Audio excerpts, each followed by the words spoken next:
Les théâtres populaires sont des espaces de résistance absolue.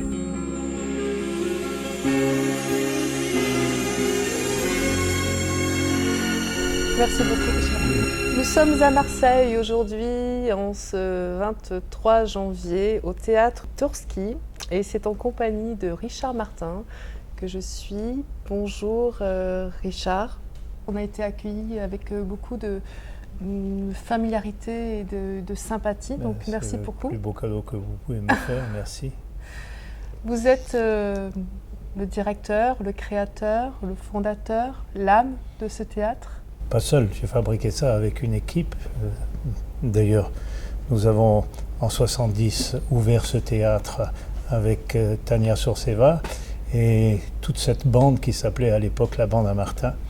Et voilà, 47 ans après, tout le monde n'est plus au rendez-vous. Mais cet espace-là est resté un espace de liberté et de fraternité.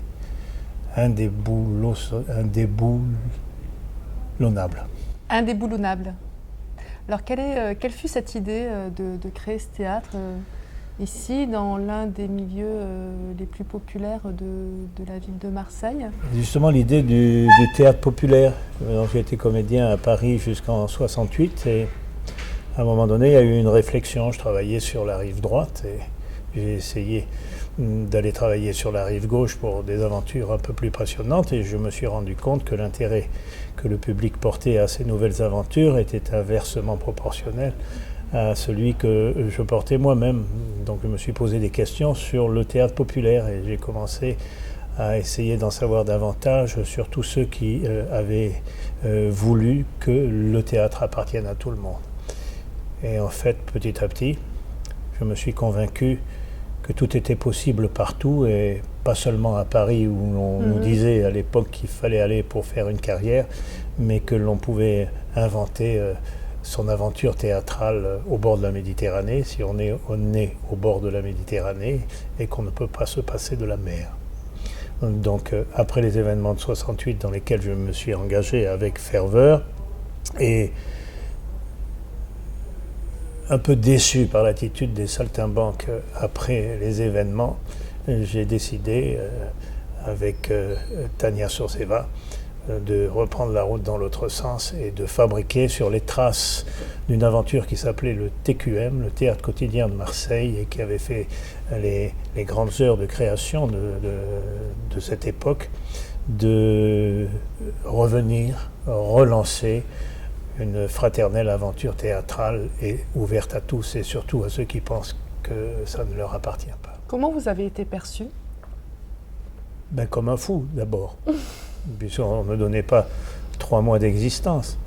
Et puis la ferveur, l'énergie, la passion de toute cette bande qui a voulu continuer à vivre et à partager a fait que nous sommes encore là dans le même esprit et sans avoir faibli en rien de cette volonté de partage. Alors justement, ce partage, cette passion-là, vous parlez de théâtre populaire, j'imagine que il y a donc 47 ans, le théâtre populaire n'était pas forcément un théâtre pour lequel on le supportait, on le soutenait. Aujourd'hui, on parle de théâtre populaire parce que c'est une éducation. Essentiellement à Paris. Aujourd'hui, je crois que c'est complètement enterré. C'est pour cette raison qu'il faut résister au maximum.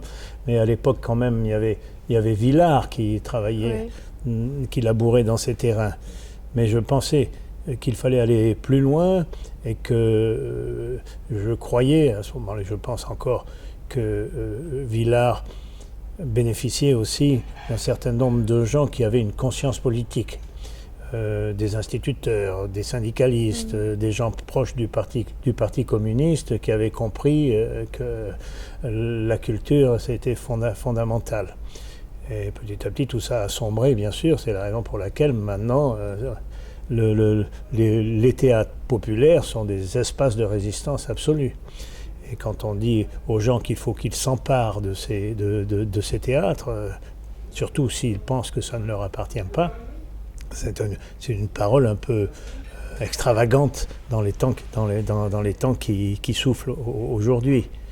Et d'ailleurs, malheureusement, on voit la bêtise gonfler Et après la bêtise, la barbarie. Alors comment justement répondez-vous à cette barbarie, Richard Martin, à travers la programmation de ce théâtre Tourski?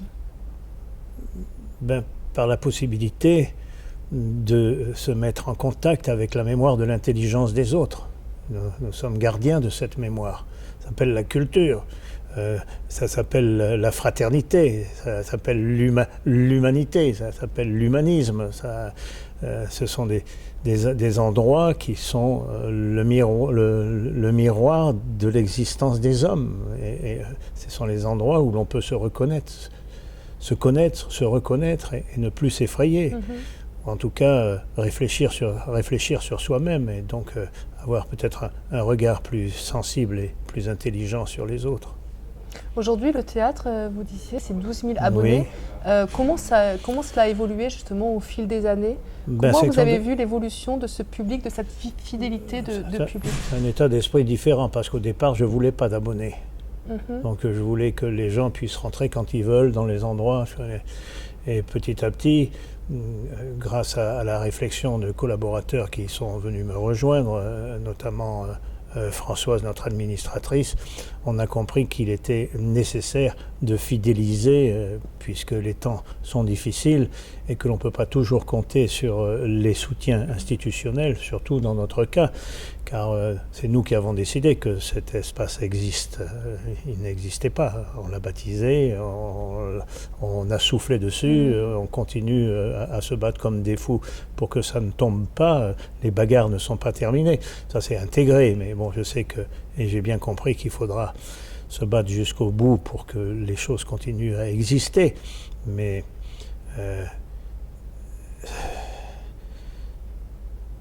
ça n'a pas toujours été simple.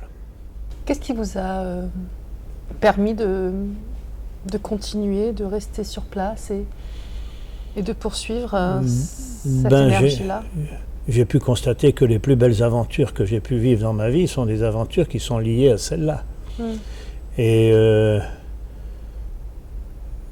personne jusqu'à présent n'a réussi à me convaincre que l'idée n'est pas juste. Et moi j'ai vu des jeunes gens qui a priori seraient passés à côté de cette richesse-là et qui, accompagnés ou par un professeur ou par un homme éclairé ou petit à petit, se sont réveillés à l'intelligence. Bon, je crois qu'on se réveille à l'intelligence. Tout le monde la possède, mais c'est souvent en sommeil. Et ça sauve. Et personne ne pourra me dire le contraire. Ce sont des espaces qui sauvent, ce sont des espaces qui retiennent, ce sont des espaces de partage, des derniers espaces de liberté. D'ailleurs, je crois que c'est sur les frontons des théâtres qu'il faudrait marquer liberté, égalité, fraternité. Parce que bon, comme Victor Hugo nous l'a bien expliqué, et il n'y a pas de compétition entre les génies. Les théâtres sont des lieux où on ne peut pas entrer si on ne rentre pas avec ce sens de la fraternité. Et si on n'est pas libre sur un plateau de théâtre, ça ne s'appelle pas un théâtre. Donc j'ai bien envie de souffler à mes amis directeurs de théâtre qui possèdent des façades, de tous accrocher sur le fronton de leur théâtre ces 3 mots maîtres qui ne veulent plus dire grand-chose sur les palais de la République. Alors ce théâtre Tourski, d'où vient le nom alors Tourski, c'est le nom d'un poète qui a fait partie de la bande des surréalistes et qui est mort le jour où j'ai mis le pied dans ce qui était un espace quasi abandonné. Et comme à l'époque la gloire était pagnolesque, je dis pagnolesque, dans le sens où le talent de cet homme avait été détourné et qu'il en restait dans la population uniquement des clichés absurdes. J'ai été heureux de savoir qu'il y avait un poète qui avait gardé la lanterne à la main et qui avait fait partie de la bande de surréalistes et qui, de surcroît, au-delà d'aimer les peintres comme je les aime moi-même,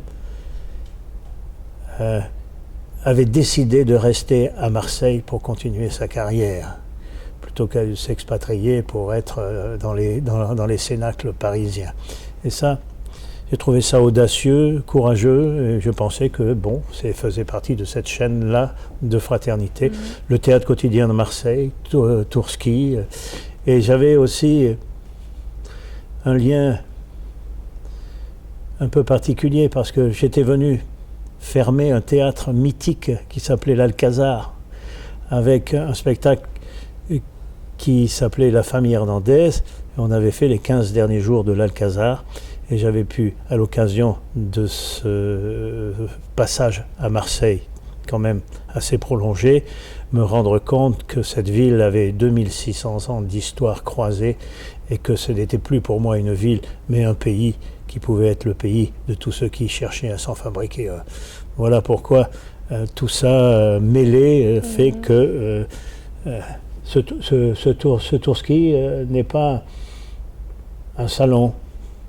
C'est un endroit qui s'est tissé comme ça de multiples manières, avec aussi des artistes qui étaient là. Certains ont disparu, mais ont apporté à ce théâtre les pierres et le ciment nécessaire pour que... On sent tout à fait cette présence-là quand on a visité tout à l'heure la salle, où il y a 700 places. 750 places. On sent effectivement comme si chacun des artistes qui seraient passés sur le plateau aurait laissé quelque chose. Il le laisse là, moi qui n'ai digne d'y mettre, je suis sûr que la nature laisse des traces, voilà, pour les vivants. Voilà, et je les perçois, je ne suis pas seul à les percevoir. Ça, c'est pas mystique, hein, c'est un fait. C'est un fait, comme si quelque chose de l'âme des gens s'accrochait pour faire un clin d'œil fraternel à ceux qui les visitent. Et quand ce sont des poètes comme Ferré, comme Félix Leclerc, comme Nougaro, je parle de ceux qui sont venus me soutenir, qui étaient des compagnons de route et qui ne sont plus là. Je pense aussi à Barbara, parce qu'elle a écrit des choses aussi très belles. Bien d'autres qui ne sont plus là encore, pour le théâtre, pour la chanson, pour toutes les formes d'art qui ont pu s'exprimer dans cette maison. C'est un trésor absolument.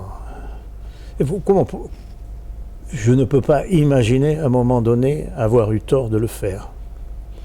Mais bon, il y a du travail, hein, il y a beaucoup de travail et il faudra, dans ce cheminement fraternel et croisé, trouver ceux qui, demain, poursuivront cette route dans le même esprit. Oh là, ça manque pas. On finira par s'en rendre compte, même si, au moment, la bêtise étouffe beaucoup de choses. Alors, à travers ces 47 ans, justement, que ce théâtre est implanté dans ce quartier, comment avez-vous perçu, justement, le regard extérieur des personnes qui vous entourent tous les jours? Si, c'est une famille ici, hein, le regard extérieur. Je voulais dire des gens du quartier. Les gens du quartier, est-ce que vous avez apporté, est-ce que vous leur avez apporté? Sans doute oui, mais est-ce que vous l'avez reçu et comment vous l'avez perçu? Il y a beaucoup de jeunes gens de ce quartier qui ont fini par faire des carrières ou d'acteurs ou d'écrivains ou des gens qui étaient dans les cités les plus difficiles, qui sont passés en sifflant, que j'ai retenu, que j'ai engagé, avec lesquels on a travaillé et qui sont devenus aussi des artistes. Mais au-delà de ça, moi je ne suis pas une MJC. Je n'ai pas mis un baby-foot pour que les gens viennent jouer. C'est un théâtre qui reçoit les programmations les plus importantes du monde, de Cantor à Barbara Hendricks, les artistes de toutes disciplines les plus importants, Roberto De Simone, Régis, tous ceux qui, à un moment donné, ont fait souffler quelque chose de fort sur l'art, sont venus dans cet endroit le plus déshérité du monde. Et par contre, eux pouvaient venir. Ces gens, les gens de ce quartier, les spectateurs de ce quartier, pouvaient accéder, avec des prix complètement à leur portée, à ces propositions artistiques rares. Je pense aussi au Festival russe où les plus grands metteurs en scène du monde sont venus présenter leur spectacle, alors que effectivement l'art dramatique souffle de là-bas et que depuis 20 ans ce festival russe continue à faire fleurir l'humanité de cette culture ici, dans ce coin, dans cet endroit où certains pensent qu'on ne peut que se faire tuer. Ici, ce sont des piqûres de vie. Des piqûres de vie. Alors justement, à travers ces programmations, vous avez cité quelques noms. Comment vous pourriez définir cette âme de programmation? On est plutôt dans du théâtre d'auteur, de création, comment vous pourriez définir cela? Non, on a mixé ici tous les arts. Vous avez ouvert. Je vous parle même des peintres. Là, en ce moment, on a l'exposition d'Olivier Bernex, mais des peintres formidables sont venus accrocher ici, alors qu'ils sont aussi accrochés dans des musées, mais ils sont accrochés ici aussi parce qu'ils savent que c'est un lieu de résistance, que c'est un endroit qu'il faut habiter.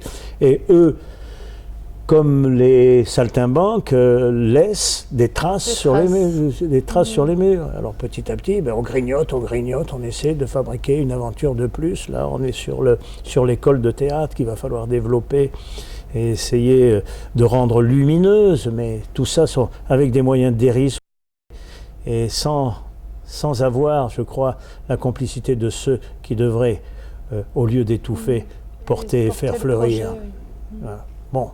Mais ça va venir. Moi, je ne désespère jamais d'espérer. Merci beaucoup, Richard Martin. Merci à vous. Merci infiniment. À bientôt. À bientôt.